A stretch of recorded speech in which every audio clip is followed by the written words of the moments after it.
So today I want to talk about a topic that I get asked a lot about, and that is the subject of birds before land. This is a very popular subject in the manifestation community, and I've had a few people recently ask me to make a video discussing this in more detail. And I really felt the motivation to do so because there's also, from my interpretation and the interpretation of scripture, a deeper meaning behind the words that I'm not seeing a whole lot of people talking about. I certainly haven't heard it discussed anywhere before. So with that said, let's talk about birds before land today.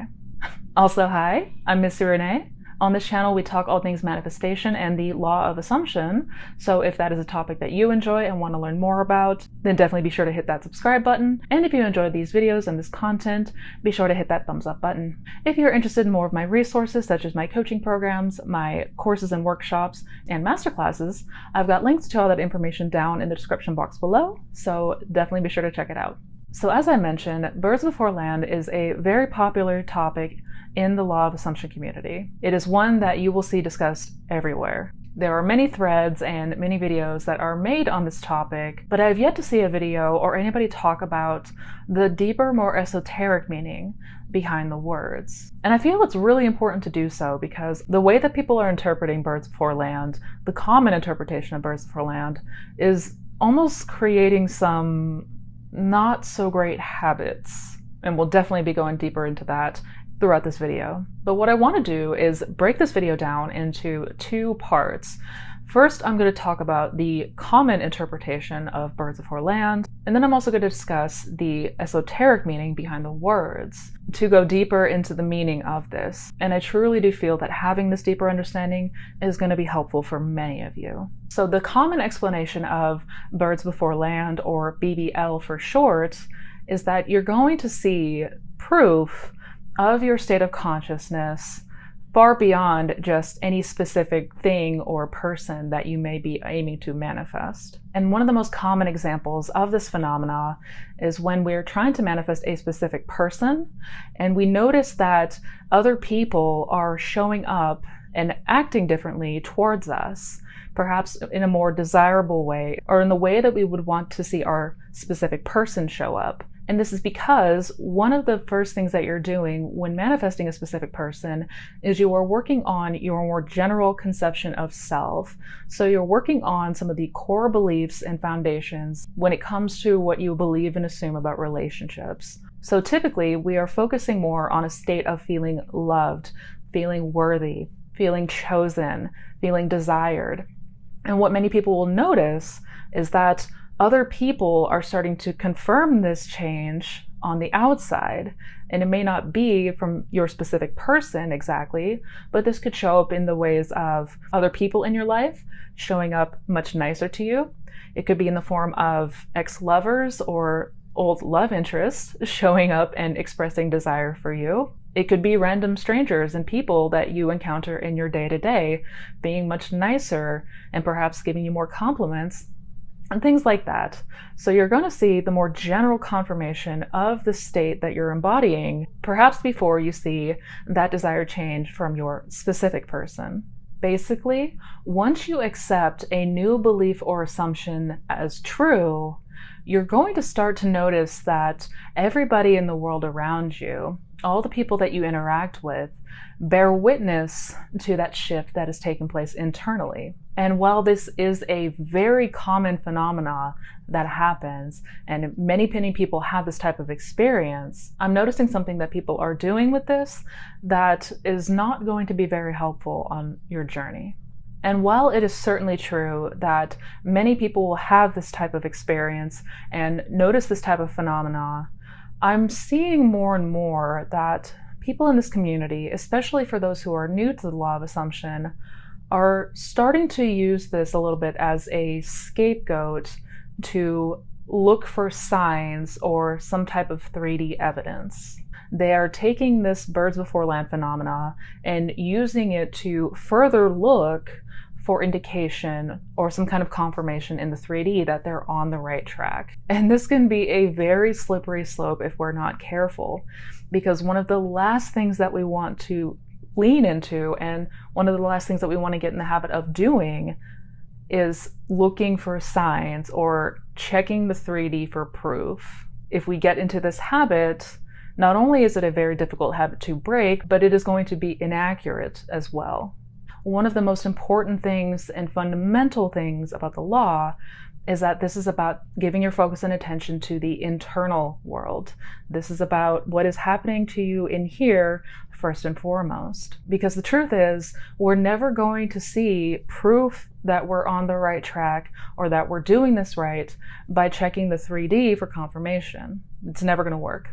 Ultimately, we have to come back and remember that we are the cause to the 3D phenomena and not the other way around. So if we're continuing to look for signs, we're continuing to give our attention and our focus to what we don't want. So what I think is going to be more helpful for a lot of people is to have that deeper understanding of birds before land by learning about the more esoteric meaning behind the words. And to have a better understanding about this, we first have to have an understanding about Scripture and the Bible. Now, most people here who have studied the law and Neville Goddard knows that he spoke extensively about the Bible and how it all ties back in to the law of assumption and conscious manifestation. And to be crystal clear, Neville did not teach the Bible in the more mainstream and traditional sense. He did not teach the Bible as if it were a literal biography of men who lived 2,000 years ago. Instead, Neville taught the figurative interpretation of Scripture, the more esoteric or mystical translation of the Bible. Because the Bible is a book of symbolism, metaphors, and allegories, and it was meant to be taken as such. The Bible is not speaking about men who lived thousands of years ago, but instead as the psychological development or the blueprint of man and the evolution of all of us. So the words of the Bible have a deeper meaning, and different words have different symbolic meaning to them, which takes us back to birds before land. Because in the Bible, the esoteric meaning of the word bird is a thought. It is a conscious thought, a liberated thought, or a conscious idea. And the word land means the outpicturing or forming in consciousness. Basically, it means the unfolding of something in the physical world. So when taken in the figurative context of the Bible, birds before land is the liberated thoughts or ideas that come before the outpicturing or formation in the 3D. So it is the change of our reaction or change of thought before the 3D expression or before something is changed in the 3D. When we have moved into and occupied a new state of consciousness, when we have changed a belief or assumption that we hold, we're going to notice a change in the internal thoughts. We're going to notice a change in our internal reactions, typically before we even see the outpicturing in the physical world.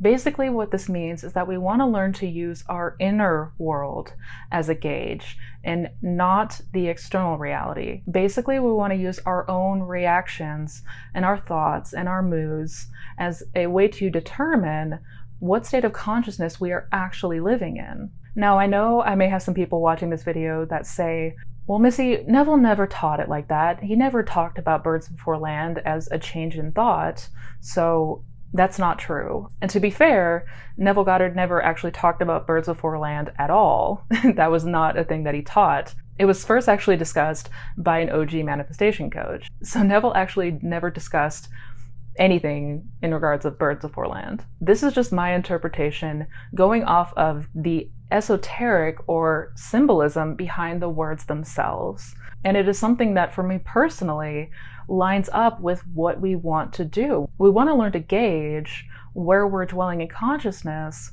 by what we are doing internally, by the change of thought or change of idea or reaction, and not continue to look outside of ourselves for any kind of confirmation. And just to be 100% clear, it is a very common occurrence that we will notice more broad and general changes in confirmation in the 3D before we see the specific manifestation itself. It is very common for things like people to show up differently, circumstances to play out differently. We may see more general changes in the people around us before we see the specific change in our person or whatever it may be. But I felt it very important to discuss the deeper meaning of the words in this phrase. and to understand that one of the best and most accurate gauges that we actually have when it comes to conscious manifestation is the change we're noting from within. This is going to tell you everything that you need to know. And it's something that I have discussed in past videos, I will be discussing in future videos, because we want to absolutely get out of the habit of looking to the 3D for signs. As Neville would always say, signs follow, they do not precede. Hey, what's up you guys? Missy from the future here, and I wanted to talk a little bit about signs while we're on the topic, because there's a popular quote from Neville in which he says that signs follow and do not precede.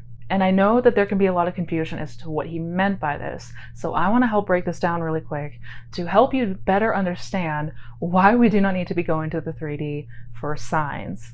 Ultimately, what this means is that signs don't ever show us what's about to come. They show you your previous past subconscious impressions that are just coming to expression now. Anything that you witness in the 3D follows what you had previously imagined. So what I imagine today is going to be a sign that I'll see in the 3D tomorrow. So if I see a sign today, that just means that this was the thing that was impressed subconsciously yesterday or a week ago or whatever.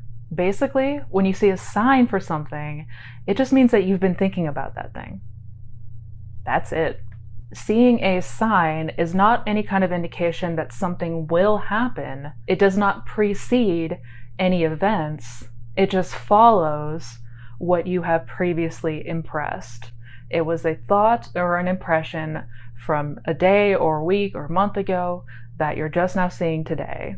Signs are just confirmation that we've been thinking about this thing. It does not have any meaning as to what is going to happen, what it's going to lead into, or anything like that, because the 3D is purely the past. It's purely reflection. We are not going to garnish any new information out here, so instead we must always remember to come back to here in imagination. So I hope this helped clarify. I hope this made a little bit more sense, and I hope it was helpful for y'all. Bye guys. I really want to dispel people and discourage people from continuing to act upon things that are only going to further keep you from the wish fulfilled. We have to break this habit of checking the 3D. And most of the people watching this video already know this, but it needs to be reinforced and it needs to be said again. You will not get new information in the 3D. It is a terrible gauge for new information, because signs always follow the manifestation. They do not come beforehand. And what many people are accidentally doing is continuing to reinforce that they don't have it. When they check the 3D and see something that they don't like or see the absence of their desire, it only triggers and reaffirms that I don't have this thing. And then we get frustrated, then we get angry, then we have a reaction, and it's not ever an ideal one. If we had to part ways with just one piece of information and one piece of advice that I could give, it would be throw away everything in the 3D. Stop checking the 3D. There's nothing out there for you. Don't do it. Don't do it. Don't do it. Take it from somebody who was notorious for this. I was constantly looking for confirmation, validation. I was constantly checking and scanning. And we think that we're being sneaky sometimes too. We think that we can be clever about looking outside. It won't work. It just won't work. So stop doing it. We do not want to take a 3D sign as something that means more movement is coming, because the 3D is nothing more than past impressions that you have left. It is the subconscious impressions from previous days, from yesterday or a week ago or a month ago. It is all old news out here. And so I desperately want to see everybody getting out of the habit of looking to the 3D for signs. And I'm seeing more and more that people are taking BBLs to mean signs, and it's only encouraging us to look even further into old news and old confirmations. Instead, we want to look more towards the change within. We want to notice the change of self, the change in our reactions, the change in our thoughts, and the change in our overall moods. Because when you are in fact living in the end, when you are in fact doing it right, this is the number one gauge that's going to tell you so. Nothing out in the 3D is ever going to give you any useful information, except what states you have been occupying in the past. And once you do this, once you fully turn within to awareness and really begin to note the subtle changes and differences, you will see the shifts that occur within you. And that is what always leads to the expression in the outside. And once you learn to use this gauge, once you learn to fully trust and go within, that is how you're going to successfully manifest whatever you want. So I hope you guys enjoyed today's video. I hope you found it helpful. I hope you found it informative. If you did enjoy this video, be sure to give it a thumbs up. And if you're interested in learning more about the more figurative and symbolic meanings of the Bible, let me know down in the comments, because I'm more than happy to make more videos if you guys are interested to learn. Also, if you are interested in checking out any of my resources, I'll have links down in the description box to my coaching programs, workshops and courses, my blog, my podcast, my social links. Got a ton of good resources down there below, so don't forget to check them out. Also, be sure to check out the other videos on this channel. Don't forget to check out my Manifestation Fundamentals playlist. Each video is a different topic, but they all talk about how to manifest the best life ever. So until we meet again, you guys, as always, please take care, be well, and never forget how powerful you truly are. Happy manifesting, guys.